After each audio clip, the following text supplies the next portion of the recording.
Hello friends, welcome to Biomentors classes online. I am Dr. Gitendra Singh. The topic for today is reproduction in organism. आज हम NCERT class 12 का chapter number 1 start करेंगे जो NEET 2018 और AIIMS 2018 के लिए एक बड़ा इंपॉर्टेंट टॉपिक है।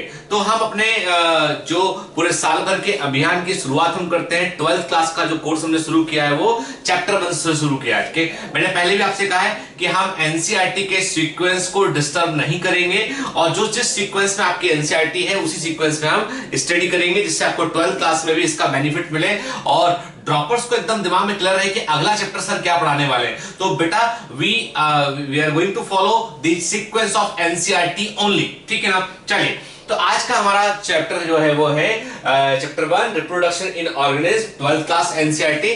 तो सबसे पहले हम समझने की कोशिश करते हैं कि रिप्रोडक्शन क्या होता है। हमें मालूम है कि जो है वो जीवित जीव जो है वो अपने समान जीवों को उत्पन्न करते हैं। लिविंग बींग्स जो है वो अपने समान ही जीवों को उत्पन्न करते हैं। तो हम कहते हैं कि all life comes from the pre existing life. सभी जीवन जो है पहले से प्रेजेंट जीवन से ही आता है। तो इसका मतलब यह है कि जीवित जीवों का एक लिविंग बींग का एक सबसे इंपॉर्टेंट कैरेक्टरिस्टिक होता है वो होता है अपने समान जीवों को प्रोड्यूस करना, अपने समान ऑर्गेनिज्म को प्रोड्यूस करना। और reproduction is a one of the inherent capability, एक बड़ी इंपॉर्टेंट कैपेबिलिटी होती है जीवित जीवों का जिससे कि वो अपने समान जीवों को उत्पन्न करते हैं और जीवन इस अर्थ पर जो है कंटिन्यूटी ऑफ लाइफ को, जीवन की कंटिन्यूटी को, जीवन की सततता को बनाए रखते हैं, ठीक है ना। इंटरेस्टिंग बात यह है कि रिप्रोडक्शन जो है वो कई सारे रिप्रोडक्शन के लिए जीवों पर कई सारे फैक्टर्स का इफेक्ट पड़ता है। जैसे कि जीव किस तरह की इन्वायरमेंटल कंडीशन में रहता है, जीव का जैव विकास में कहां क्या स्थान है, जीव का बॉडी ऑर्गेनाइजेशन किस तरह का है। All these things decides about the reproduction कि वो asexual reproduction करेगा, sexual reproduction करेगा या vegetative reproduction करेगा, ठीक है ना। अब सबसे इंपॉर्टेंट बात तो ये होती है कि प्रत्येक जीवित जीव को रिप्रोड्यूस करने की आवश्यकता क्यों होती है। पहला क्वेश्चन उठता है कि प्रत्येक जीवित जीव को रिप्रोड्यूस करने की आवश्यकता क्यों होती है। ऐसा इसलिए होता है क्योंकि हर जीवित जीव जो है वो एक निश्चित टाइम फ्रेम के लिए इस अर्थ पर आया हुआ है। जो जीवित जीव है उसका जन्म हुआ है, जन्म होने के बाद उसने वृद्धि किया है, वो मैच्योर हुआ है, फिर वो ओल्ड एज में जाएगा और फाइनली उसकी डेथ जाएगी। तो वो अपनी डेथ होने के पहले अपनी मृत्यु होने के पहले अपने प्रतिस्थापन के रूप में, अपने सब्स्टिट्यूशन के रूप में कुछ जीवित जीवों को छोड़कर जाना चाहता है। वो चाहता है कि धरती पर लाइफ कंटिन्यू बनी रहे, ठीक है। तो इसका मतलब यह है कि एक इंडिविजुअल, एक अकेले जीवित जीव की जब हम बात करते हैं तो उस जीवित जीव का जन्म हुआ, जन्म होने के बाद उसने अपने आकार को बढ़ाया, फिर उसने जो है वो रिप्रोड्यूस किया। तो हम कहते हैं एक सेल का भी अपना एक सेल साइकिल होता है, एक कोशिका का भी अपना एक कोशिका चक्र होता है। हम आगे पढ़ेंगे के। तो अभी इतना हम जानते हैं कि हर जीवित जीव जो होता है उसका जन्म से लेकर मृत्यु तक के बर्थ टू डेथ, बर्थ हुआ, ठीक है, मैच्योर हुआ, ठीक है, फाइनली ओल्ड एज हुआ, फिर डेथ हो गया, ठीक है। तो बर्थ से लेकर डेथ तक का जो भी टाइम पीरियड होता है उसे हम लाइफ स्पान कहते हैं, जी उसे हम जीव काल बोलते हैं, लाइफ स्पान बोलते हैं, जीवन काल बोलते हैं, लाइफ स्पान कहते हैं, ठीक है। नेचुरली यदि हम देखा जाए तो हम कहते हैं कि विभिन्न जीवों का, अलग अलग जीवों का लाइफ स्पान अलग अलग होता है, ठीक है। इंटरेस्टिंग बात यह है किसी भी जीवित जीव का लाइफ स्पान जो होता है, वो जीवन काल जो होता है वो उसके साइज पर डिपेंडेंट नहीं होता है। ऐसा नहीं है कि साइज छोटा होगा तो जीवन काल कम होगा, साइज बड़ा होगा तो जीवन काल अधिक होगा, ऐसा नहीं है कि ग्रेट वेरिएशंस आर प्रेजेंट। बड़े पैमाने पर हमको वेरिएशंस देखने मिलते हैं। जैसे कि एक होती है मे फ्लाई, एक एनिमल है मे फ्लाई है, सिकाडा है, ठीक है, सिकाडा में जो है वो मे फ्लाई, सिकाडा और मे फ्लाई दोनों का जीवन काल जो है केवल एक दिन का, 1 डे का है, एक दिन का, ठीक है। जबकि टॉर्टोइस के कछुए का जीवन काल जो है वो 152 वर्ष का, 152 इयर्स का है कछुए का जीवन काल, ठीक है। फिर हम बात करते हैं कि एक प्लांट है, प्लांट का नाम है लेरिया ट्राइडेंटेटा, लेरिया ट्राइडेंटेटा, नाम याद रखना है। लेरिया ट्राइडेंटेटा एक प्लांट है जो कैलिफोर्निया में, अमेरिका के कैलिफोर्निया में देखने मिलता है। और आपको इस जानकर आश्चर्य होगा कि ये इसकी एज कितनी है। इस प्लांट की, इस ट्री की एज होती है 11,300 वर्ष। इतना पुराना प्लांट है, 11,300 ईयर्स ओल्ड प्लांट भी इस धरती पर प्रेजेंट है। मतलब ये है कि लाइफ स्पान जो है वो ग्रेट वैरायटी रखता है। अब एनसीईआरटी को जब हम देखते हैं तो एनसीईआरटी में उन्होंने जो है लाइफ स्पान के लिए उन्होंने जैसे कि कुछ उन्होंने जो है वो इमेजेस रखे। पेज नंबर एनसीईआरटी का पेज नंबर 4, 12th एनसीईआरटी का पेज नंबर 4, तो उन्होंने कुछ फिल इन द ब्लैंक्स दे रखे। वो ब्लैंक्स हमें मालूम होना चाहिए। जैसे एलिफेंट के लाइफ स्पान को उन्होंने खाली छोड़ा हुआ है, तो याद रखिए एलिफेंट के लाइफ स्पान में हम बात करते हैं जनरली, इन जनरल एलिफेंट का लाइफ स्पान जो है वो 48 ईयर से लेकर 90 ईयर्स तक होता है। यानी 48 साल से लेकर 90 साल तक एलिफेंट की आयु हो सकती है। और एलिफेंट चूंकि दो तरह के होते हैं, एक अफ्रीकन एलिफेंट होते हैं, एशियाई एलिफेंट होते हैं। एशियाई एलिफेंट, एशियन एलिफेंट की जो लाइफ एक्सपेक्टेंसी देखी गई है, लाइफ स्पान नेचुरल कंडीशन में देखा गया वो है 48 साल से लेकर 86 यानी 48 ईयर से लेकर 86 ईयर्स तक जो है एशियाई एलिफेंट लाइफ का जनरल लाइफ होता है। ये डिपेंड करता है इन्वायरमेंटल कंडीशन में, डिपेंड करता है किस तरह के वातावरण में रहता है, उस पर भी डिपेंड करता है। तो जो ओल्डेस्ट एशियाई एलिफेंट जो नेचुरली कंडीशन में देखा गया वो 86 ईयर के आसपास का था। अफ्रीकन एलिफेंट की जो लाइफ स्पान है वो है 60 से लेकर 70 ईयर के आसपास जो है वो अफ्रीकन एलिफेंट का लाइफ स्पान है। रोज का लाइफ स्पान भी जो है इसमें एनसीईआरटी में फिल इन द ब्लैंक्स में देखा है। तो रोज बुशेस, जो रोज का लाइफ स्पान है, रोज में ग्रेट वैरायटी ऑफ रोजेस के गुलाब की कई वैरायटीज देखने मिलती है। तो रोज का जो लाइफ स्पान है वो 5 to 7 year on an average के, ऑन एन एवरेज 5 से 7 वर्ष का लाइफ स्पान रोज का देखा जाता है। ठीक है, डॉग की बात करते हैं तो अगेन डॉग में भी कई सारी वैरायटी होती है। डॉग जो है वो जो है विभिन्न प्रकार की वैरायटी के, अलग अलग कंट्री में अलग अलग वैरायटी के डॉग मिलते हैं। तो ऑन एन एवरेज देखा जाए तो डॉग का जो लाइफ स्पैन है वो होता है 20 से लेके 50 इयर्स तक होता है, 50 साल तक भी होता है। लेकिन ऑन एवरेज 20 से लेके जो है वो इंडिया में देखा जाए तो इंडिया में 20 से 30 इयर्स के आसपास डॉग का लाइफ स्पैन है। पर ग्लोबली हम सारी वैरायटीज को कंसिडर करें, सारे के सारे हम इसकी किस्मों को कंसिडर करें तो 20 से 50 इयर्स जो है वो डॉग का लाइफ स्पैन है। बटरफ्लाई का लाइफ स्पैन जो है वो दे रखा है एनसीईआरटी के अंदर 1 से 2 वीक का है। कौवे का लाइफ स्पान जो है वो 15 ईयर है। और ठीक क्रो के नीचे ही एनसीईआरटी में बना हुआ है पैरट का लाइफ स्पान 140 ईयर का है। ये सिंपल सी बात है, यदि आप कौवे के और पैरट के दोनों के यदि आप बॉडी स्ट्रक्चर को देखेंगे, आप दोनों के साइज को देखेंगे तो कोई बड़ा अंतर आपको देखने नहीं मिलेगा। लेकिन तब भी कौवे का जीवन काल 15 साल का है, जबकि पैरट का जो है वो 140 वर्ष का जीवन काल है। ठीक है, और इसके अलावा जो है बनाना ट्री दे रखा है इसमें उन्होंने, तो इट इज बनाना ट्री जो है उसका प्राकृतिक अवस्थाओं में जो जीवन काल है वो 25 वर्ष के आसपास होता है। कितना? 25 वर्ष, 25 वर्ष के।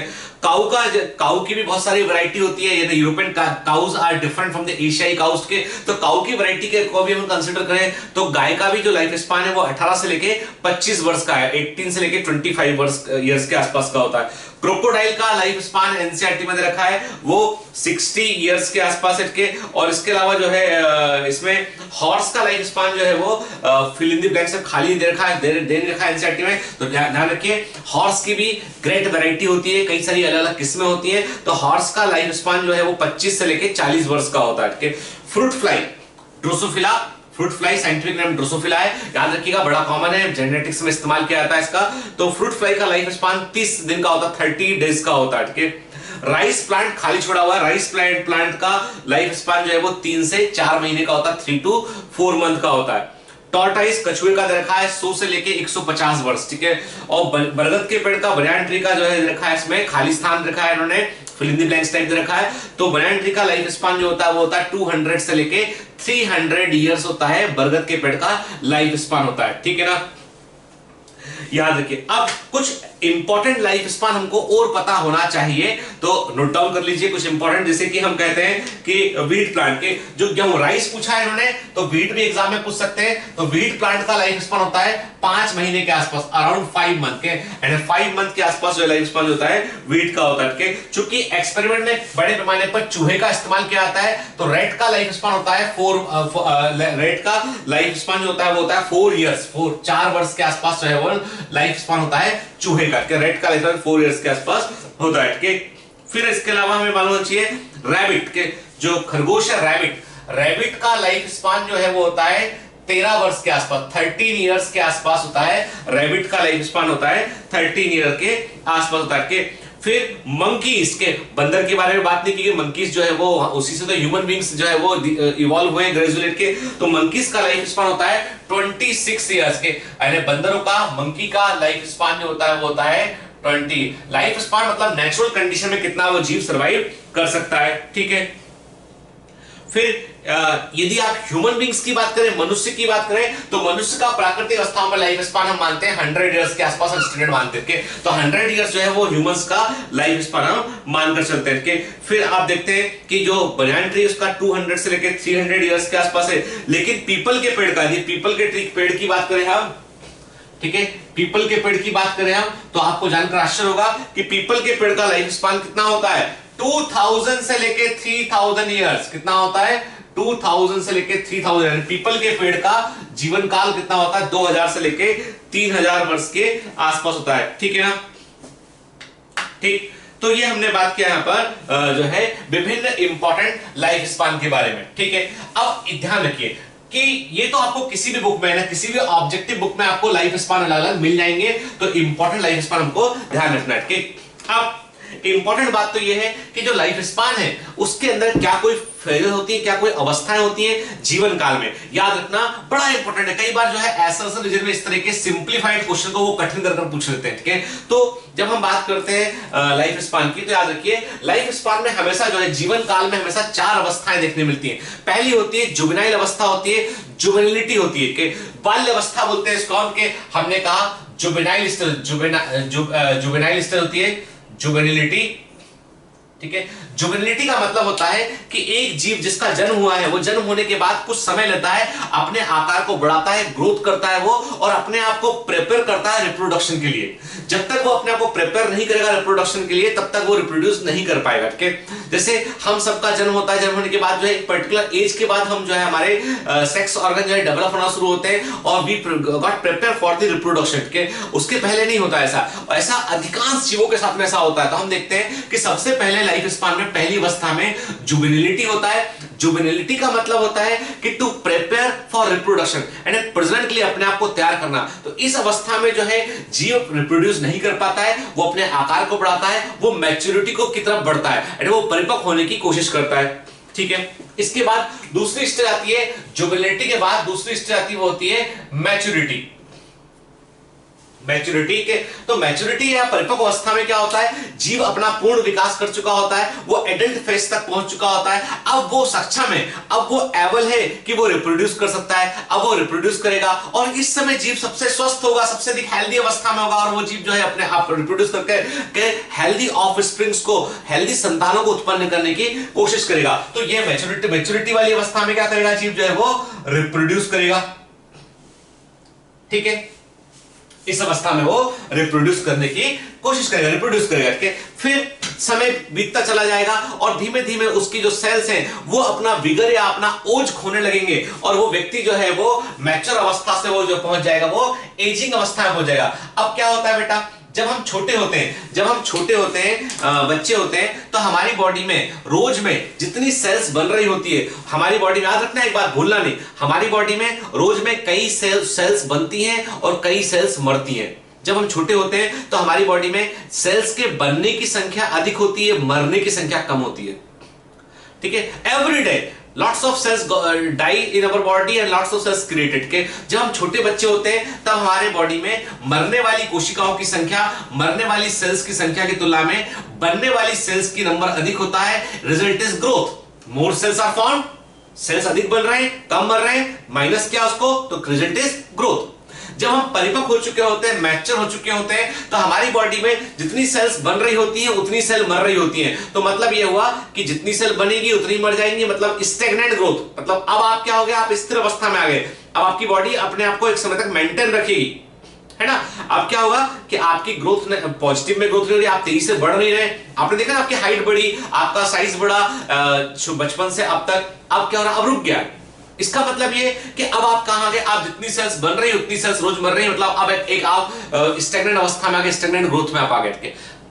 जब आप एजिंग की तरफ बढ़ते हैं तो क्या होता है, तब मरने वाली कोशिकाओं की संख्या बढ़ जाती है, नई बनने वाली कोशिकाओं की संख्या कम हो जाती है। मतलब एजिंग के प्रोसेस में जो नई बनने वाली कोशिकाएं हैं उनकी तुलना में मरने वाली कोशिकाएं डिस्ट्रॉय होने सेल्स की संख्या नंबर थोड़ा थोड़ा बढ़ने लगता है। तो क्या होता है, नेगेटिव ग्रोथ होती है। धीमे धीमे ऑर्गन कमजोर होने लगते हैं, धीमे धीमे बॉडी डिके करने लगती है, धीमे धीमे आप देखेंगे स्किन अपना टोन खोने लगती है, धीमे धीमे जो है आपकी कैपेसिटी, मेटाबॉलिक कैपेसिटी भी कम होने लगती है, धीमे धीमे पाचन तंत्र भी कम काम करता है, सांस लेने में भी दिक्कत होती है। तो एज बढ़ने पर क्या होता है कि ऑर्गन धीमे धीमे अपनी क्षमता को खोने लगते हैं, क्योंकि उनके अंदर रिप्लेसमेंट तेजी से सेल्स का नहीं हो पा रहा है, नेगेटिव ग्रोथ।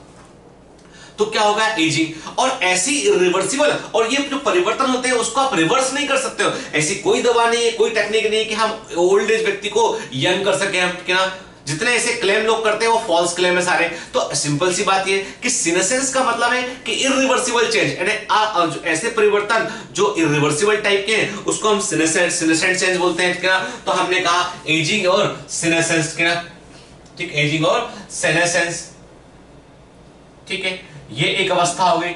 इस अवस्था में अब धीमे धीमे जीव जो है वो अपनी क्षमताओं को खोने लगता है, धीमे धीमे जो है उसके ऑर्गन कम काम करना शुरू करते हैं। आप देखेंगे एक ओल्ड एज के व्यक्ति को बार बार हॉस्पिटलाइज की जरूरत पड़ती है, छोटा सा कोई समस्या होती है उसको हॉस्पिटल जाना पड़ता है, क्योंकि अब ऑर्गन उतना रिस्पॉन्ड नहीं कर पाते। फिर फाइनली एक समय ऐसा आता है जब ऑर्गन की कैपेसिटी काफी कम हो जाती है और आपके ब्रेन के न्यूरॉन्स भी काफी खो चुके होते हैं, लिवर भी क्षमता काफी कम कर चुका होता है। एक समय से बॉडी फिर जो है पूरे के पूरे इक्विलिब्रियम को, पूरे के पूरे सिस्टम को मेंटेन नहीं कर पाती है और ऑर्गन जो है वो डैमेज होने लगते हैं और फाइनली डेथ आती है। ये पूरा है लाइफ स्पान प्राकृतिक अवस्था में। क्या तो हम कहते हैं कि प्राकृतिक अवस्था में यदि किसी जीव को बेहतर से बेहतर कंडीशन में रखा जाए तो भी उसके जीवन चक्र में हमको 4 अवस्थाएं देखने मिलेंगी। जुवेनिलिटी की अवस्था देखने मिलेगी, मैच्योरिटी की अवस्था देखने मिलेगी, एजिंग और सीनेसेंस अवस्था देखने मिलेगी और डेथ देखने मिलेगा। क्लियर, ठीक है। तो ये है, तो इतना आसान नहीं है लाइफ स्पान की, जैसे एनसीईआरटी में लिख दिया उन्होंने कि लाइफ स्पान होता है, नहीं, लाइफ स्पान में फेजेस भी होती है, ठीक है, और यही फेजेस तो जीवन है, यानी जो लाइफ स्पान है वही तो लाइफ है, ठीक है।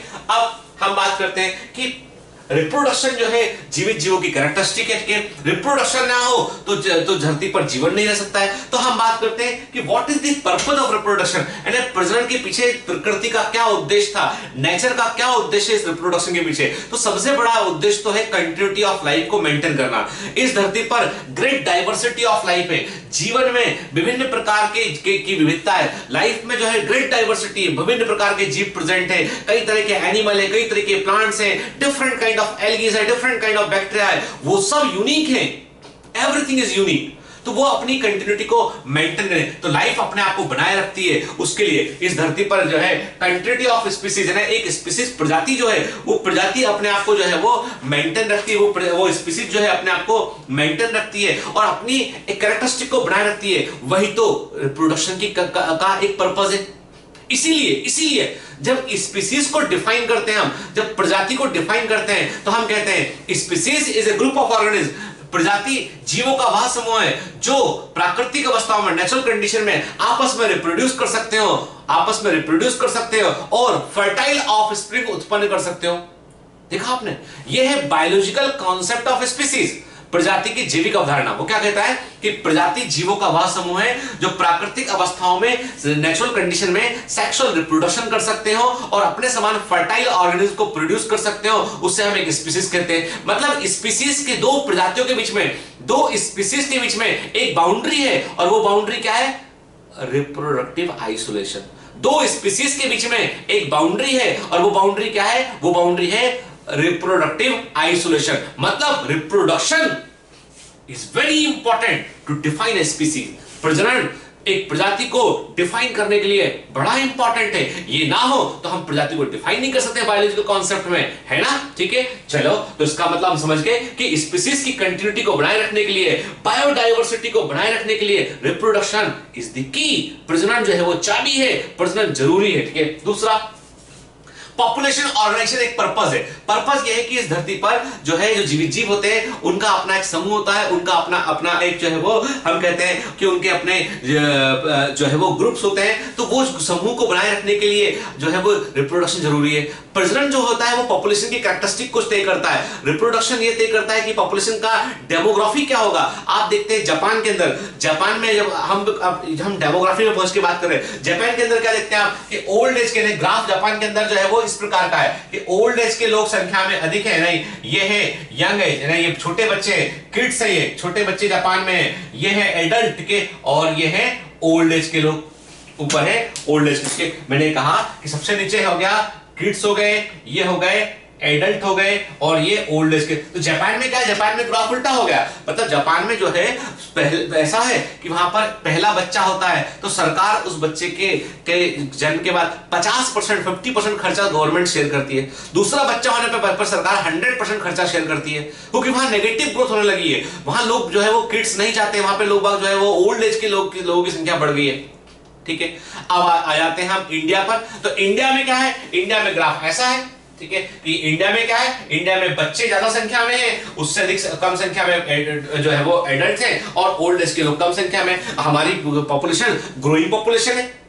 ठीक है, चाइना में ग्राफ डिफरेंट है, इंडोनेशिया में ग्राफ डिफरेंट है। तो इसका मतलब ये हुआ कि जो डेमोग्राफिक कैरेक्टरिस्टिक है, पॉपुलेशन से जुड़े हुए लक्षण है, वो सब कुछ रिप्रोडक्शन पर डिपेंड करता है। क्या हुआ, चीन ने जो है वो वन किड पॉलिसी अप्लाई की, तो अभी भारत की सरकार पर यह दबाव है कि आप भी एक बच्चा वाली पॉलिसी लागू कर दो इंडिया में, ताकि कि इंडिया में पॉपुलेशन का बढ़ना कम हो जाए। तो अब वन किड पॉलिसी का क्या एडवांटेज चाइना को मिला, क्या हुआ, एक मेल एक फीमेल, ठीक है ना, एक जो है वो एक मैन था, एक वुमेन के एक, ठीक है, एक कपल था, कपल के एक ही बच्चा हुआ, ठीक है, वन किड हुआ, एक बच्चा हुआ, क्लियर। अरे चाइना में एक दंपत्ति था, एक कपल था, उसका एक ही बच्चा हुआ, क्योंकि कानून वहां पे था दूसरा बच्चा हो ही नहीं सकता, आप रख ही नहीं सकते, ठीक है, पेनाल्टी होगा, ये होगा वो होगा, तो लोगों ने जो है वो कॉन्ट्रासेप्शन का यूज किया और दूसरा बच्चा नहीं हुआ, ठीक है।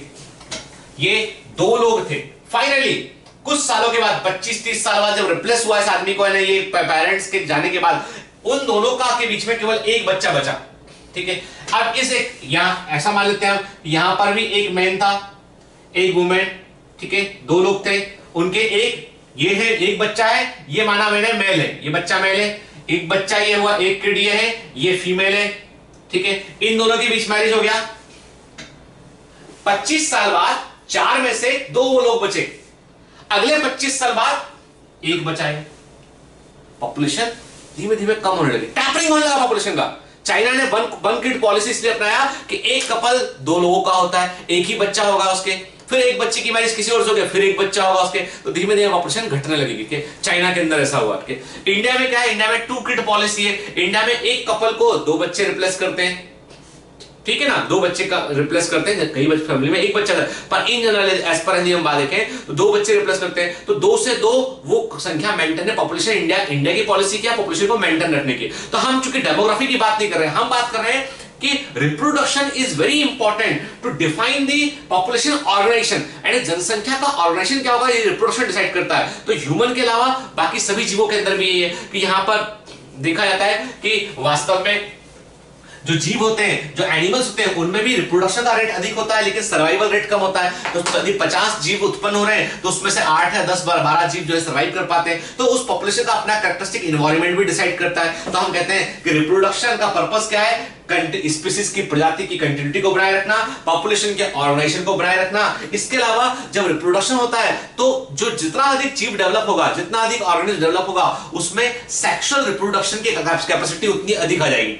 और जब सेक्सुअल रिप्रोडक्शन होगा तो म्यूसिस होगा तो जेनेटिक रिकॉम्बिनेशन बनेंगे, अनुवांशिक संयोजन बनेंगे नए नए। जब सेक्सुअल रिप्रोडक्शन होगा 2 पेरेंट इन्वॉल्व होंगे, और 2 पेरेंट इन्वॉल्व होंगे तो दोनों के जेनेटिक कैरेक्टर, दोनों के अनुवांशिक लक्षणों का मिश्रण होगा और फिर संतान बनेगी। तो इसका मतलब जो ऑफस्प्रिंग की संतान है वो अपने पेरेंट से डिफरेंट होगी, तो उसके अंदर कुछ बेट। और याद रखें, प्रकृति का एक बड़ा अच्छा नियम ये है कि हमेशा वो जीन्स चुन लिए जाते हैं जो बेहतर होते हैं। एम्ब्रोलॉजी में हम लोग देखेंगे कि नेचर की प्रकृति के अंदर जो है कोई ऐसा डिवाइस है कि वो बेस्ट पॉसिबल कॉम्बिनेशन को चुनने की कोशिश करता है, कि बेस्ट पॉसिबल कॉम्बिनेशन हमेशा फेवर किया जाता है, उसे उन्हें बढ़ावा भी दिया जाता है, ठीक है। तो क्या होगा, धीमे धीमे वेरिएशंस आएंगे, और वही वेरिएशन नेचुरल सिलेक्शन का आधार बनेंगे, वही वेरिएशन जीव विकास, बायोलॉजिकल इवोल्यूशन के लिए एक प्रकार से फंडामेंटल रोल प्ले करेंगे। यदि वो वेरिएशन ना होते तो जीव विकास ना हो पाता, ठीक है। फिर लाइफ की बात करें तो रिप्रोडक्शन का सबसे बड़ा पर्पस तो ये है कि इस धरती पर लाइफ रहे, कभी भी ये अर्थ जो है वो लाइफ लेस ना हो, ठीक है, तो इसलिए रिप्रोडक्शन होता है। तो पर्पस ऑफ रिप्रोडक्शन में क्या आ गया? Continuity of species, population organization, variations and the life, ठीक है। अब जब रिप्रोडक्शन की बात करते हैं तो हम बात करते हैं इसके बेसिक फीचर्स की। क्या रिप्रोडक्शन जो है वो इसका विकास कैसे हुआ होगा इस बायोलॉजिकल सिस्टम में, समझने की कोशिश करते हैं। इंटरेस्टिंग बात तो यह है कि जब हम ओरिजिन ऑफ लाइफ पढ़ते हैं, जब हम जीवन की उत्पत्ति को पढ़ते हैं, तो हम देखते हैं कि सबसे पहले क्या था कि अर्थ जो थी, धरती जो थी, वो गर्म आग का गोला के समान थी। उस पर जो है वो पहले फर्स्ट टाइम जब रेनफॉल, आप समझ लीजिए कि इस अर्थ की यदि कहानी आप जानेंगे तो मैं आपसे कहता हूं कि ये अर्थ ये है कि ये मैं आपको जो है वो एक अर्थ का डायग्राम आपको मैं बनाकर दिखाता हूं कि हमारी अर्थ किस तरह की है, ठीक है।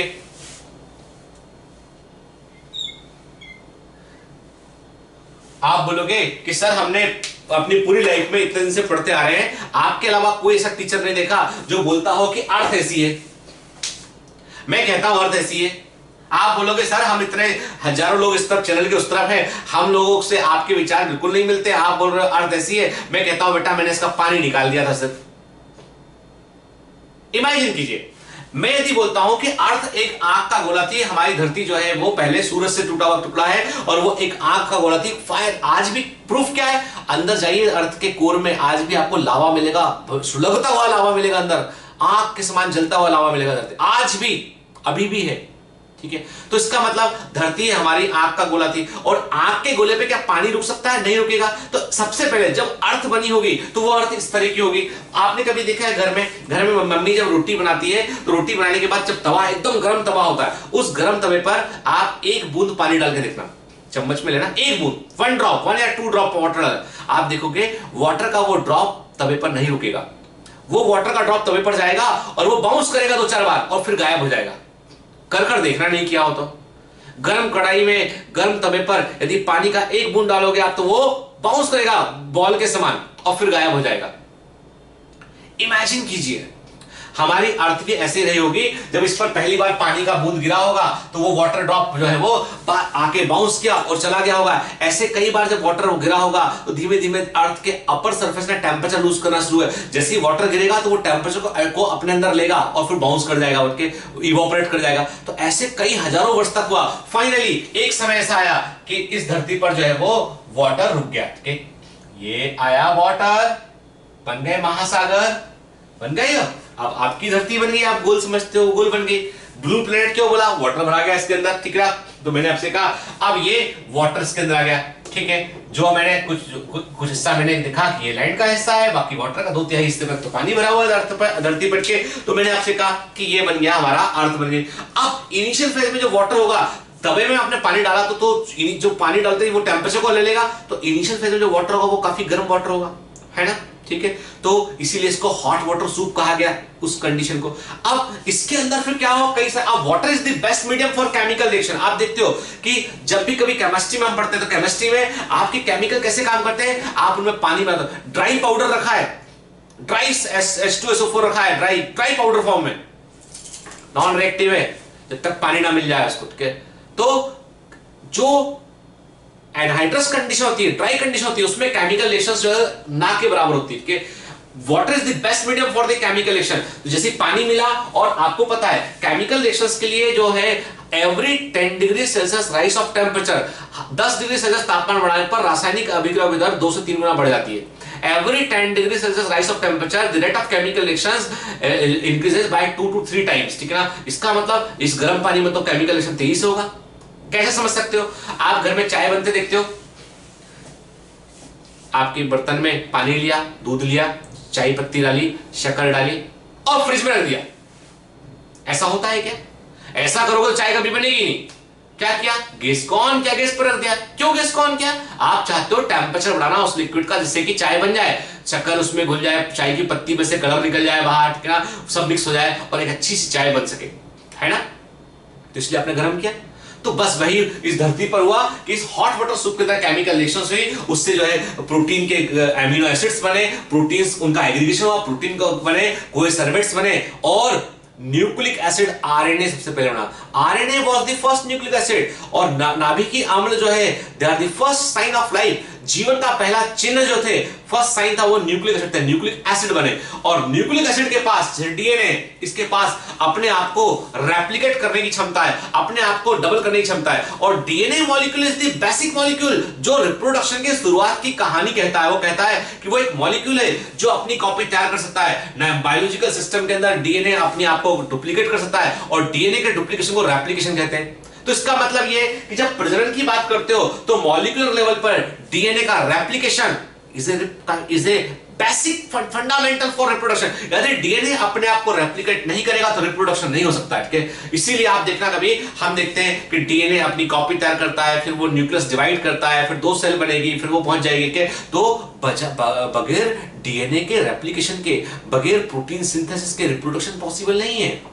तो मॉलिक्यूलर लेवल पर भी रिप्रोडक्शन है, भूल मत जाइए, इसको याद रखिए। रिप्रोडक्शन का मतलब ये नहीं कि दो ऑर्गेनिज्म ने जो है वो कॉपुलेशन किया, सेक्सुअल रिप्रोडक्शन किया, उससे जीव बन गया, नहीं। ये सब कुछ सेलुलर लेवल पर होने वाली प्रोसेस है। कि मॉलिक्यूलर लेवल पर डीएनए की बात करते हैं हम, के आरएनए की बात करते हैं। जब हम सेलुलर लेवल पे आते हैं तो हर जीव जो है रिप्रोडक्शन के लिए जो है वो सेल कंट्रीब्यूट करता है। कि एसेक्सुअल रिप्रोडक्शन होगा तो स्पोर बनेंगे, सेक्सुअल रिप्रोडक्शन होगा तो गैमीट्स बनेंगे। स्पोर ऐसी सेल होती है जो सीधा जीव को उत्पन्न कर सकती है, सीधा ऑर्गेनिज्म को प्रोड्यूस कर सकती है। तो spore is a single cell that can directly produces the organism, जबकि gamete is the single cell that gets fused with another gamete, जो दूसरे गैमीट से फ्यूज करेगा और फिर जाइगोट बनेगा और जाइगोट के बाद जीव बनेगा।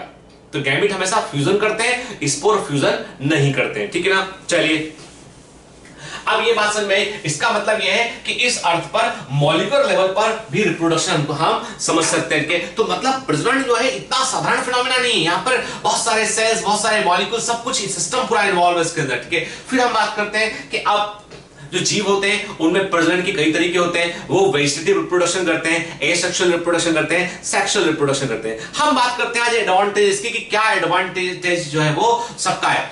जब फेवरेबल कंडीशन, याद रखना, एक की फार्मूला दे रहा हूं, जब फेवरेबल कंडीशन होती है, अनुकूलतम परिस्थितियां होती हैं, तो जीवित जीव जो है वो अपने हिस्से को अलग करके उससे नया जीव उत्पन्न करते हैं। और asexual reproduction is always better in favourable condition. अनुकूलतम परिस्थितियों में आलिंगिक प्रजनन सबसे बेहतर तरीका होता है।